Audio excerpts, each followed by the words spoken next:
레이더에 잡힐 때마다 파멸을 예고하는 적진 깊숙한 곳에서 한 대의 F-16이 본대에서 떨어져 나와 홀로 전진합니다. 짜살인가? 필사적인 비행인가? 둘 다 아닙니다. 이 전투기는 의도적으로 적의 레이더망에서 가장 밝은 표적이 되고 있습니다. 이 제트기는 지상에 숨어있는 포식자들을 조롱하는 매우 위험한 임무를 수행하고 있습니다. 치명적인 방공 시스템을 유인하여 자신을 드러내도록 유도하고 적에게 접근하여 방사능 미사일로 침묵시키거나 최소한 시스템을 강제로 정지시켜 주 공격 부대가 안전하게 이동할 수 있는 길을 열어줘야 합니다. 이것이 바로 야생 족제비라는 치명적인 고위험 체스 경기입니다. 이 춤은 특별한 용기가 필요할 뿐만 아니라 무거운 거인이 아니라 번개처럼 민첩하고 믿을 수 없을 정도로 민첩한 챔피언이라는 이상적인 악기를 필요로 합니다. 생존의 벼랑 끝에서 왈츠를 출 수 있을 만큼 민첩해야 합니다. F-16 파이팅 팔콘과 같은 악기입니다. 공중 우위를 위해 설계되었지만 아래로부터의 위협에 맞서는 기술을 습득한 파이팅 팔콘의 이야기입니다. 오늘 영상에서 대담한 아이디어에서 세계적인 상징이 되기까지의 과정을 추적해보세요. 행동하는 야생 족제비 F-16 SEAD 작전. 베트남 전쟁 중 미 공군의 프로그램인 와일드 위젤 프로젝트는 북베트남의 지대공 미사일 위협에 대응하기 위한 특수 전술과 장비를 개발하는 것을 목표로 했습니다. 야생 족제비라는 이름은 작고 민첩하며 영리하지만 위험한 독사를 사냥하는 임무를 맡은 매우 대담한 동물의 이미지를 떠올리게 합니다. 1991년 사막의 폭풍. 이라크 상공은 심장이 약한 자들을 위한 곳이 아니었습니다. 아래에는 각종 레이더와 지대공 미사일로 무장한 사담 후세인의 조밀한 방공망이 구축되어 있었고 감히 침투하려는 연합군 항공기와 교전할 준비가 되어 있었습니다. 연합군이 승리를 거두기 위해서는 단순한 공격 화력뿐만 아니라 적 방공망 진압 임무를 맡은 용감한 파일럿인 야생 족제비가 필요했습니다. 그리고 그 영웅들 사이에서 민첩하고 다재다능한 전사, 즉 F-16 파이팅 팔콘이 등장했습니다. 노련한 F-4G 팬텀2가 여전히 주력 전투기로 활약했지만 수백 대의 F-16도 이 죽음과의 춤을 맡게 되었습니다. 그들의 임무는 일부러 위험 지역으로 날아가 적의 레이더를 자극하는 미끼 역할을 하는 이 임무의 특성을 처음 알게 된 파일럿들이 외쳤다는 비공식 야생 족제비의 모토인 You gotta be shitting me에 겨울맞게 미친 소리처럼 들리기도 합니다. 적의 레이더가 F-16을 포착하자마자 항공기의 경고 수신기가 비명을 질렀습니다. 조종사가 기다리던 신호였습니다. AGM-88 고속 대방사선 미사일이 날개에서 발사되어 자동으로 레이더를 방출하는 원점을 향해 귀환했습니다. 목표는 레이더 사이트를 파괴하거나 최소한 승무원이 겁을 먹게 만들어 레이더 사이트를 폐쇄함으로써 뒤따르는 공격 패키지를 위한 귀중한 침묵의 통로를 확보하는 것입니다. 하지만 교전은 끝나지 않았습니다. 고속 방사능 미사일이 발사되는 순간 F-17기는 하늘에서 가장 표적이 되는 항공기가 되었습니다. 적의 지대공 미사일은 이미 그들을 향해 날아오고 있었을 것입니다. F-16 고유의 민첩성, 엄청난 지처리 능력, 조종사의 탁월한 기동 기술, 그리고 조명탄, 캐프, 전자 대응 장치의 적시 배치만이 다가오는 위협을 간신히 피할 수 있는 기회를 제공했습니다. 순식간에 결정되는 순발력과 반사신경으로 생사를 건 결투였습니다. 그리고 사막의 폭풍 동안 미국은 걸프전에 249대의 F-16을 배치했습니다. 이 전투기들은 그 어떤 단일 기종보다도 많은 13만 340회의 출격을 수행했습니다. 조종사들은 평시보다 5% 높은 95.2%의 놀라운 임무 수행률을 달성했습니다. 1991년 1월 19일 악명 높은 바그다드 공습인 패키지 Q 공습에서 F-16의 단일 임무 중 가장 큰 규모의 공습이 이루어졌습니다. 이 작전에는 388및 401 전술 전투 비행단에서 56대의 F-16 전투기가 투입되었습니다. F-4G 와일드 위젤과 F-15C 이글스가 호위와 엄호를 제공했습니다. 조종사들은 강렬한 대공포와 지대공 미사일, 악천후와 맞닥뜨렸습니다. 그럼에도 불구하고 많은 조종사들이 목표물을 성공적으로 타격했습니다. 폭풍 속의 독사들에 기록된 한 조종사의 이야기는 그 잔혹함을 이렇게 전합니다. 수페오보다 더 진한 박편이 날아왔습니다. 격추당해도 상관없었습니다. 그는 그 시간을 놓칠 수 없었습니다. 캠페인 기간 내내 F-16은 F-4기와 함께 매우 효과적인 적방공 억제 듀오를 구성하여 수천 건의 임무를 수행했습니다. 주요 공격 패키지보다 앞서 비행하며 이라크의 레이더와 지대공 미사일 위협을 청소하거나 제압하여 연합군의 공중 패권 달성에 크게 기여하고 항공기 손실을 줄였으며 이 까다로운 역할에서 F-16의 전설적인 위상을 공고히 했습니다. F-16 파이팅 팰컨의 이야기는 동남아시아 하늘에서 얻은 혹독한 교훈에서 시작되었습니다. 이 혁신적인 항공기는 미국 전투기 설계의 위기에서 비롯된 것으로 이후 가장 성공적인 전투기 중 하나가 되었습니다.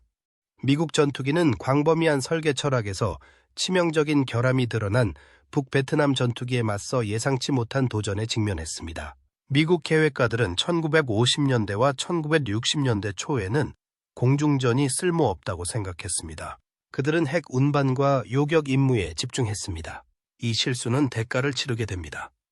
미국 F-4 팬텀은 포가 부족해 민첩한 마이그와의 선회 전투에 잘 대처하지 못했습니다. 조종사들은 근거리 전투에서 어려움을 겪었고 미 공군은 F-4 대건포드를 추가해야 했습니다. 1968년 11월에 마침내 포가 내장된 F-4E가 이 문제를 해결했습니다. 미 공군은 1972년 북베트남에서 예상대로 미사일이 아닌 포를 사용하여 공중전의 절반을 승리로 이끌었습니다. 통계는 암울한 그림을 그렸습니다. 방어 위치에서 전투를 벌이면 손실 위험이 크게 증가했습니다. 공군의 손실은 항공기가 방어 위치에서 싸울 때 65%에 달했습니다. 미그와의 전체 교환 비율은 2.36대 1에 불과했습니다. 해군은 3.68대 1로 공군의 2.04대 1에 비해 더 나은 성과를 보였습니다. 이 수치는 전투기가 방어 위치를 피하기 위해 빠른 기동성이 필요하다는 것을 보여줍니다. 이 전투 경험을 바탕으로 군 항공의 지혜에 도전하는 선구적인 사상가들이 등장했습니다. 존 보이드 대령은 한국전쟁 경험과 전투기 전술 교육을 바탕으로 수학자 토마스 크리스티와 함께 에너지 기동성 이론을 개발했습니다. 이들의 혁신적인 접근 방식은 속도, 고도, 방향의 빠른 변화인 빠른 과도 상태에 초점을 맞춰 전투기가 전투에서 어떻게 작동하는지를 보여주었습니다. 보이드는 1960년대 후반에 전투기 마피아라고 불리는 혁신가들을 모았습니다. 논란이 많았던 이 그룹에는 공군 지도부의 선호도와 다른 전투기 디자인을 추진한 국방 분석가와 파일럿이 포함되었습니다. 그들은 항공기는 무게 대비 추력비가 높고 가벼워야 한다고 믿었습니다. 여분의 무게는 기동성을 크게 떨어뜨립니다. 공대 지형은 1파운드도 안 된다다가 설계의 기준이 되어야 합니다. 다목적 기능은 특화된 설계를 방해합니다. 파이터 마피아는 개혁 성향의 데이비드 패커드 국방부 차관보의 지지를 얻었습니다. 그들은 해군이 소형 고성능 항공기를 개발 중이라고 교묘하게 제안하여 1969년 14만 9천 달러를 확보했습니다. 이 자금은 첨단 에너지 기동성 이론과 트레이드 오프 분석의 통합을 확인하기 위한 연구에 지원되었습니다. 노스롭과 제너럴 다이내믹스는 이 자금을 나누어 보이드의 에너지 기동성 이론에 기반한 항공기 설계, 즉 폭탄렉이 없는 소형, 저항력, 경량 전투기 설계에 사용했습니다. 공군은 1972년 1월 6일에 경량 전투기 프로그램을 시작했습니다. 공군은 미래의 공중전이 대부분 일어날 마하 0.61, 육괴 속도와 3만 4천 피트의 고도에서 뛰어난 성능을 발휘하는 2,000파운드급 전투기를 원했습니다. 공군은 5개 업체 중 제너럴 다이내믹스와 노스롭을 시제기 제작업체로 선정했습니다. 1912년 1월 13일에 790만 달러와 980만 달러에 달하는 계약을 체결하여 YF-16과 YF-17을 제작하게 됩니다. 로버트 H. 위드머가 이끄는 제너럴 다이내믹스 엔지니어들이 YF-16을 개발했습니다. 위드머가 이끄는 제너럴 다이내믹스의 엔지니어들이 YF-16을 개발하여 1973년 12월 13일에 출시했습니다. 첫 비행은 1974년 2월 2일 캘리포니아 에드워즈 공군 기지에서 이루어졌습니다. YF-17은 테스트 기간 동안 총 4열 17시간 동안 30회 출격했습니다. 가속도, 상승속도, 지구력, 선회 속도에서 경쟁사를 압도했습니다. YF-17은 더 나은 양력과 제어를 위한 혼합형 윙바디, 무거운 유압 시스템 대신 플라이 바이 와이어 컨트롤, 30도 기울어진 이젝션 시트, 측면에 장착된 컨트롤 스틱, 헤드업 디스플레이, 뛰어난 가시성을 위한 버블 캐노피 등 새로운 아이디어를 도입했습니다. F-15와 동일한 프렛 휘트니 F-100 엔진을 사용하여 비용을 절감했습니다. 2015년 1월 13일, 존 맥루카스 공군 장관이 YF-16을 최종 우승자로 선정했습니다.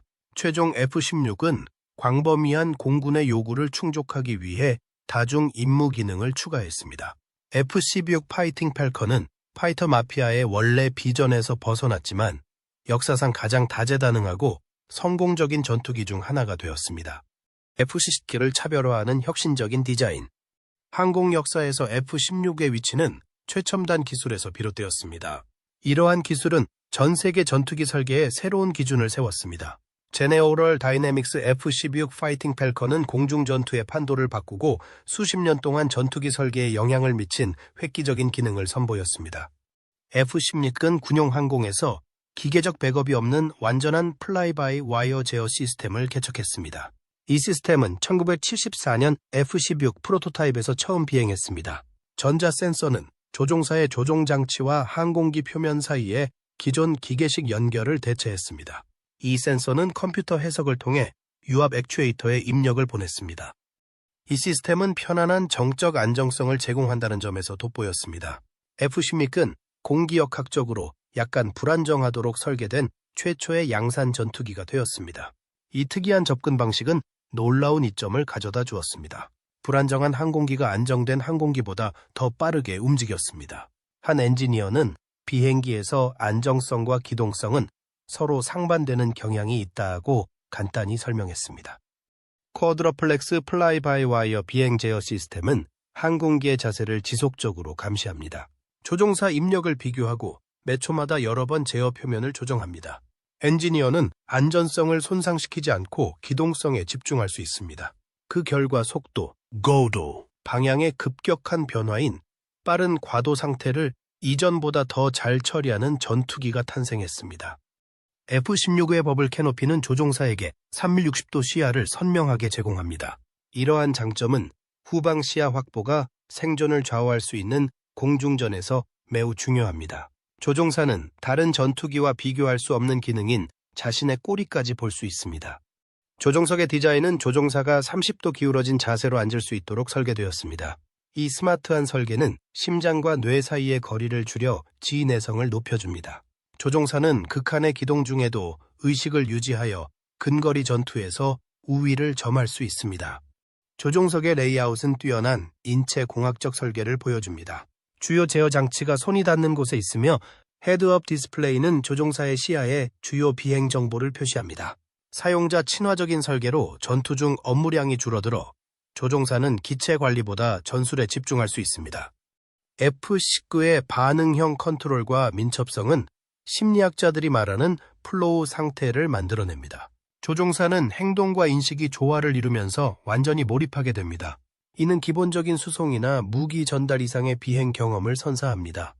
더 최신의 고급 기종으로 옮긴 조종사들은 종종 F-16을 조종할 때의 순수한 기쁨을 그리워합니다.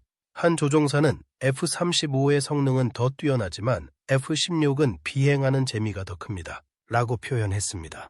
이러한 감정적 연결은 전 세계 파일럿들이 40년이 지난 지금도 F-16 조종석 시간을 커리어의 하이라이트로 여기는 이유를 설명해 줍니다. F-16 엔진 및 성능 기능. F-16 파이팅 팰컨의 놀라운 성능은 엔진 옵션에서 비롯됩니다. 이 엔진은 전투기의 전투 효율성을 높이기 위해 지속적인 개발을 거쳤습니다. 이 항공기의 추진 시스템은 여러 세대에 걸친 공중전에서 우위를 유지하는 데 도움이 되었습니다. 프렛 휘트니의 F-100 엔진은 F-16의 파워 스토리를 시작했습니다. 이 엔진은 F-15 이글을 위해 처음 개발되었습니다. 초기 F-16 모델에는 F-15의 F-100 피벗이 100을 개조한 F-100 피벗이 200이 사용되었으며 830파운드의 추력을 발휘했습니다. 이 초기 엔진은 압축기 스톨과 롤백, 즉 유휴 출력이 갑자기 떨어지는 위험한 문제가 있었습니다. 신뢰성 문제는 결국 1980년대 초에 위대한 엔진 전쟁으로 알려진 사태를 촉발시켰습니다.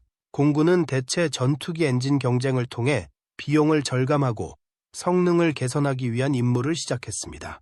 프렛 휘트니의 F100 엔진과 제너럴 일렉트릭의 새로운 F110 엔진 간의 경쟁은 두 엔진 제품군 모두에서 상당한 개선을 이끌어냈습니다. 프렛 휘트니는 디지털 전자 엔진 제어 장치를 장착한 F100PW220을 개발하여 훨씬 더 효율적으로 작동했습니다. 이후 많은 엔진이 표준으로 업그레이드되어 예기치 않은 엔진 제거가 35% 감소했습니다. 제네오럴 일렉트릭의 F110GE100은 F100 PW200보다 4,000파운드 더 많은 추력을 제공했습니다. F16 CD 블록 30은 이 엔진을 최초로 사용했습니다. F200GB의 더 큰 공기 흐름 요구를 처리하기 위해 모듈식 공통 흡입구 덕트 또는 빅마우스라는 수정된 흡입구가 특징입니다. 두 제조업체는 1990년대 초까지 성능 향상 엔진 프로그램을 통해 더욱 강력한 변형을 개발했습니다. F110 GE LEBQ는 2,500파운드의 추력을 발휘했습니다. 그리고 F100 PW2BQ는 2코일 60파운드의 추력을 제공했습니다. F110 GE 13미는 오늘날 가장 강력한 F16 엔진으로 자리매김했습니다. 325색 파운드의 추력을 생성하며 아랍에미리트의 블록 60 항공기에 동력을 공급합니다. F-19의 뛰어난 추력대 중량비는 공중전 전술에 혁명을 일으켰습니다. 1보다 큰 비율은 전투기가 수직 가속을 유지할 수 있게 해줍니다. 조종사는 공중전 중에 더 빠르게 상승하고 에너지를 유지할 수 있습니다.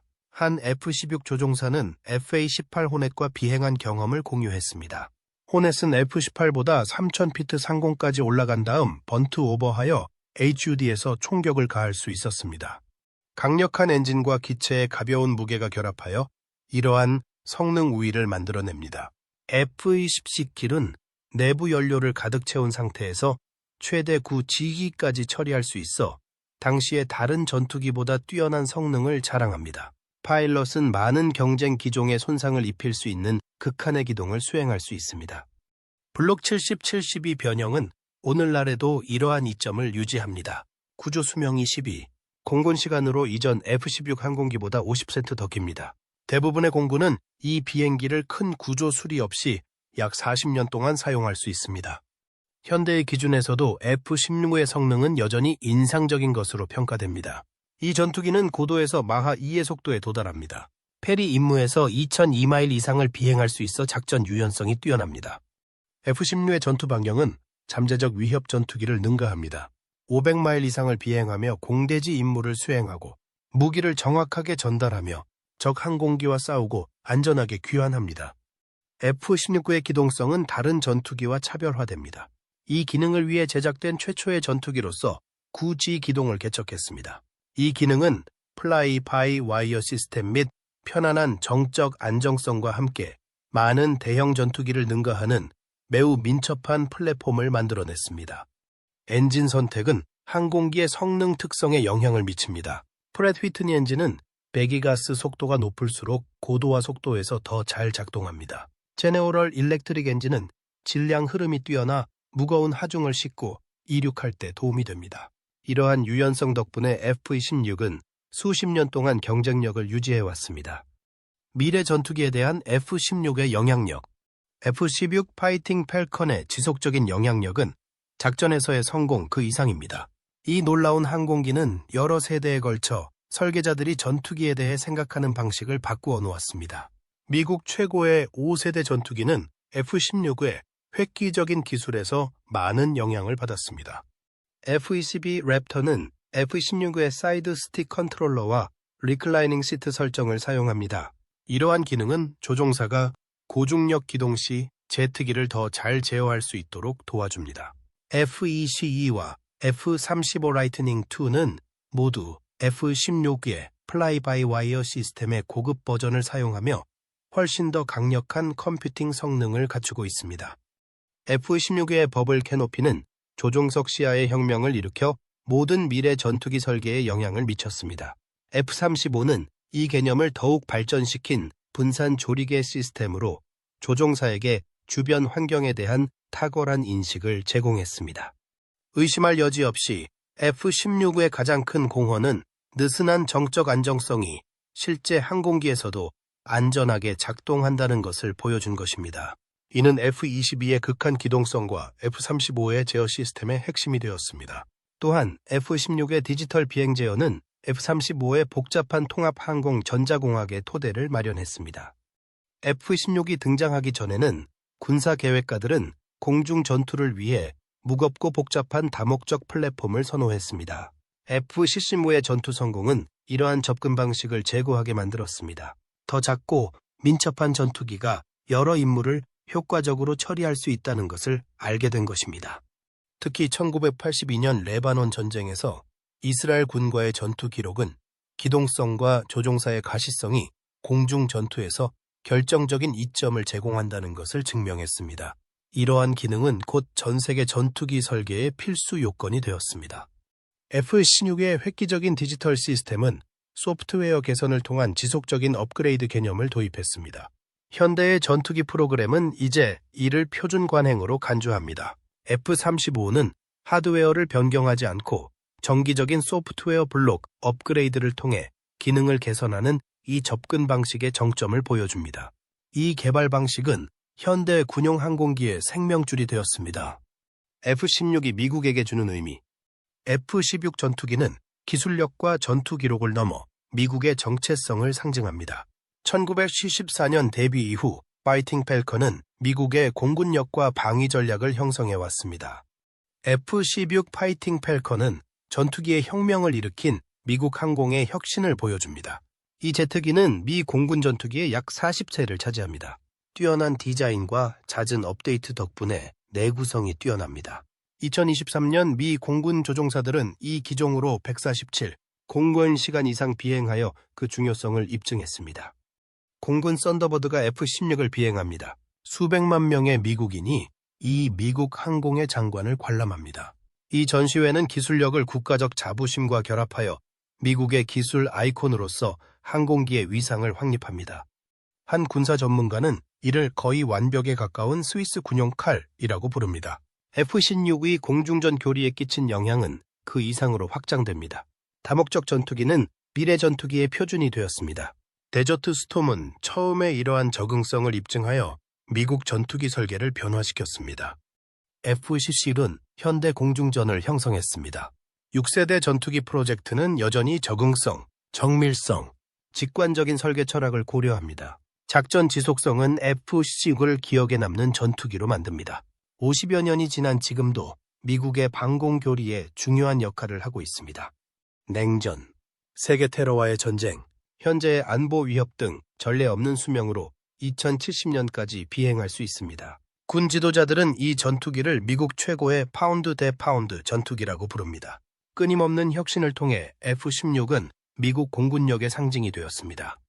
첫 비행 후 50년이 지난 지금도 파이팅 팰컨은 계속 날아오르고 있으며 이는 집중된 디자인, 적응성, 뛰어난 성능의 변함없는 힘을 입증하는 증거입니다. 파이팅 팰컨은 미국 항공우주 분야의 독창성을 상징하는 강력한 상징이자 전 세계 영공 방어의 핵심 요소로 자리 잡고 있습니다. F-16 파이팅 팰콘은 혁신으로 만들어지고 전투에서 입증되었으며 여전히 한계를 정의하는 진정한 아이콘으로 전설적인 지위를 누리고 있습니다. 이 비행기가 마음에 드시나요? 마음에 드신다면 아래에 댓글을 남기고 동영상에 좋아요를 눌러주세요. 시청해주셔서 감사합니다.